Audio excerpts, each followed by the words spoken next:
Hello everyone, welcome to my channel. আবার wedding সিজনে makeup video নিয়ে চলে এসেছি। আজকের ডেটটা হচ্ছে 9th মার্চ। আমি ছেলেকে টাটা করে বেরিয়ে পড়লাম আমার কাজের উদ্দেশ্যে। আজকে আমার লোকেশন হচ্ছে সিথি।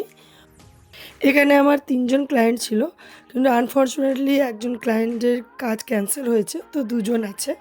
তো তারা যে লোকেশন সেন্ড করেছে সেই লোকেশানেই আমি যাচ্ছিলাম। আর এ হচ্ছে আমার প্রথমে ছোট্ট একটা ক্লায়েন্ট।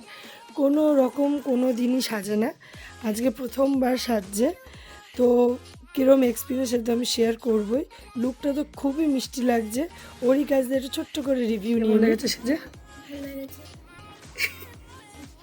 শুনে নিলেন, একদম ছোট্ট রিভিউ দিয়েছে, কারণ ও সাজগোজ একদমই পছন্দ করে না। আর এই হচ্ছে তার মা। তো দিদির কাছেও জেনে নি সে কীরকম সাজবে, কীরকম সাজবে। বললো তোমার সাজ কিরকম, কিছু কিছু ডিমান্ড আছে কিনা? কি বলো, তুমি তোমার মতো করে সাজিয়ে দাও। হেয়ার স্টাইলটাই দিদি বলে দিয়েছিলেন কেমন চায়, বাকি ফুল লুকটা আমি আমার মতো করেই করে দিয়েছি। সেজে কেমন লেগেছে? খুব দারুণ, খুব ভালো লেগেছে, না এতটা আশা করিনি। শুনে নিলেন দিদির সাজ কেমন লেগেছে। খুবই পছন্দ হয়েছে, কারণ তার আগের একটা এক্সপিরিয়েন্স খুবই বাজে ছিল, তাই খুব ভয়েতেই আমাকে বুক করেছিল, তাও আবার একজনের রেফারেন্সে। তাই সে সেজে তো খুবই ভালো লাগছে, নিজেকে এতটা এক্সপেক্ট করেনি সুন্দর লাগবে। আর আমারও তাকে সাজিয়ে খুব ভালো লেগেছে।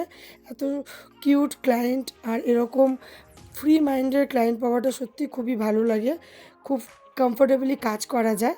তো এই হচ্ছে আমার 2জন ক্লায়েন্ট। তো 2জনের কাজ আমি কমপ্লিট করে বেরিয়ে পড়লাম। তো এই যে আমার সিথি থেকে বাড়ি আসতে অনেকটাই টাইম লাগবে, তো হাজব্যান্ডই নিতে গেছিলো, অনেক জিনিসপত্র ছিল এই জন্য। আর এখানেই কাজ কমপ্লিট না, আমি বাড়ি এসে আবার নিজে রেডি হয়ে বিয়েবাড়ির জন্য বেরিয়ে পড়েছি। এই হচ্ছে আমার নিজের বিয়েবাড়ির সাজ।